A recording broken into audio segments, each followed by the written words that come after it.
Hi everyone, my name is Nisi. Today I'm going to be taking you through a brief knowledge around photography. Well, I've been in photography tutor for the past few years, and I would say that it's really a delight being around people when it comes to talking about photography and also establishing the knowledge around photography. Yeah, I'm a tutor also.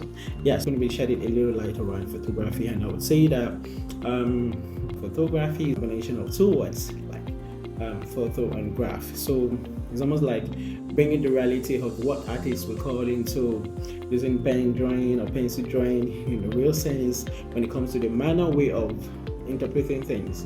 But now we're going to digital world, and of course everybody is struggling about digital world now because it has come onto the limelight, and the struggle about how things might be possible in the past, about reaching goals and thinking about how it can come into realization has actually changed, and the shift is so funny. So I would say that photography combining the artwork itself and also bringing into a speed way of bringing it to reality as the gap has been bridged, and then photography has made it quite easy, I would say. So the combination of the word graph, which might be in the knowledge of maybe anything that comes in graph work, in pencil illustration, in pencil work, in painting, anything you could talk about as regarding graph itself.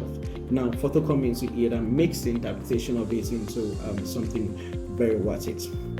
So I would say that the photo itself now comes into a place of where we can now be, maybe in the olden days we can talk about it as say it's a manual way of printing, talking about black and white photography, and all the likes. But now we're talking about, do you still know the black and white photography is still in existence? Just for you to know. Now, and they make it an establishment that is also part of what we do, and you still go through the process of using analog camera, some basic part of analog camera, talking about advanced mechanism, talking about the shutter speed dial, the focusing ring, the aperture ring, and all the likes of that, even the flash of truth, not just to mention a few. Relating it to SLR, graphs together, almost like interpreting photo itself, whether image you want to capture and making it into graphics, so in a digital form. Do we understand? In a digital form, when it comes to DSLR, and when it comes to SLR, we're talking about printing it manually. And of course, it will bring me to understanding that we have both digital camera and analog camera. Now, the word digital camera also was found from the basis of the SLR. The SLR, it's a word single lens reflex, and we have TLR, we have Polaroid. All these I cited examples are under analog camera because they make use of a mechanism of using a film and a dark chamber to record light. So which means that light has to pass through the aperture into the dark chamber, then register itself in the film. But now when it comes to DSLR, which is the digital single lens reflex, the story is quite different. Though the principle upon which the camera is designed follows all this: lighting LEDs, image registration surface,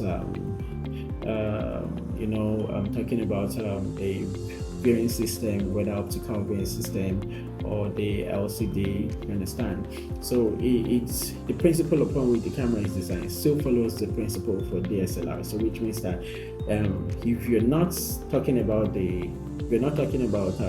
mirrorless camera, you're just focusing on the crop lens camera, then it basically means that you're still following the principle that follows the SLR camera. So, and the SLR, I said, it's an analog camera. So speaking on about, we can't take away camera when we talk about photography, but I'm not going to be going deep into camera today. We're just going to be focusing on photography itself and all that it rallies around. So let's take a step further. So you see now that in the olden time when we want to print using chemical and darkroom better approach, we have to go to the darkroom, and inside the darkroom we have to print. But so when we have a darkroom for DSLR, we also have a darkroom for SLR. We also have a darkroom for DSLR, but the darkroom for DSLR is designed specifically in a different way, while the darkroom for SLR is designed specifically for SLR. But understand, I just want you to appreciate the fact of how the input of light can be appreciated when it comes to photography.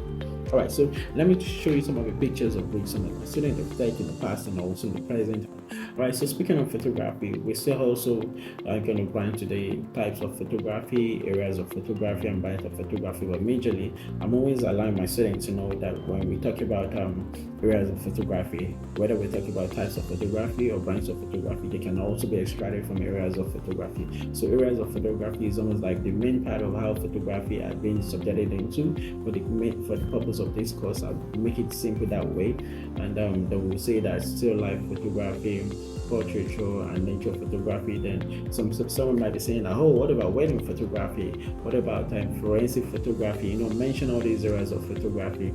They're still going to be, branches of photography. They're still going to be coming under the areas of photography. So which means that the area of photography are almost the main section of which we can extract other branches of photography. You understand? So, like it said, photography hasn't just allowed us being able to appreciate people in the presence of light, but also allowed the journey of the digital world to also to skyrocket. Quite interesting.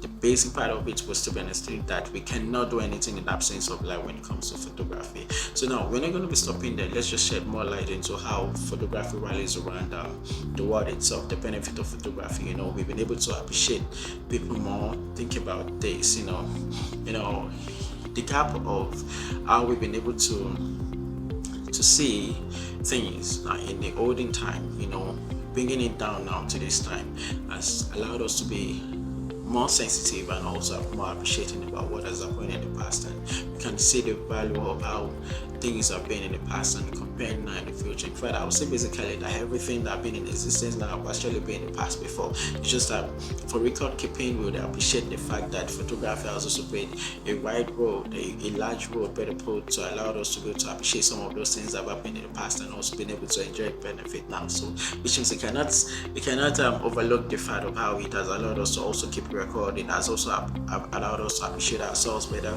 You go for photo sessions, you see yourself in it after making up, and then after taking some photograph sessions, you appreciate yourself and you say like, this is amazing. You want to upload on digital world and everybody want to see how beautiful, and now some guy I know likes it that you see that. So it has played the roles of record keeping, it has played the roles of even accesses and appreciation of ourselves and artwork with the posts, and also allowed us to enjoy the privilege of being able to have an interface with other people in the outside world. So you see now that you've been able to also use all social platform, whether Instagram, whether Twitter, whether TikTok, being able to do some.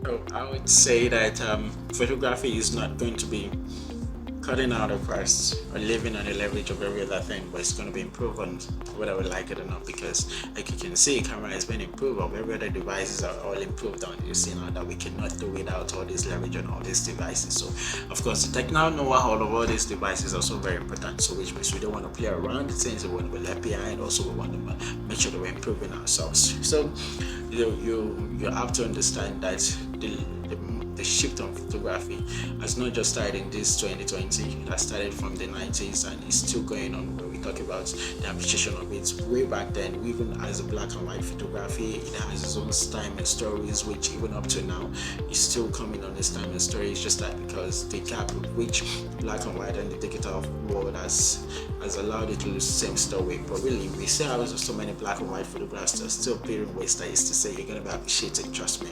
But now you would understand that the olden time photography and now new age photography just only have its little similarities when it comes to equipment, or when we talk about the speed of time and every like. So that's so which means that the improvement have actually not left behind anything, but also have been able to be enhanced enough so that we can appreciate each other and appreciate the time and seasons we got to have with our loved ones, with our families, and also with the experience we have when it comes to talking about taking photographs. Really, I want you to come join us in the coming program. So we're planning on very soon, and it's going to be quite very, very massive, and you're going to be enjoying a lot of privilege. We're going to be talking about when it talks about leveraging digital world, that you don't want to miss it. Do we?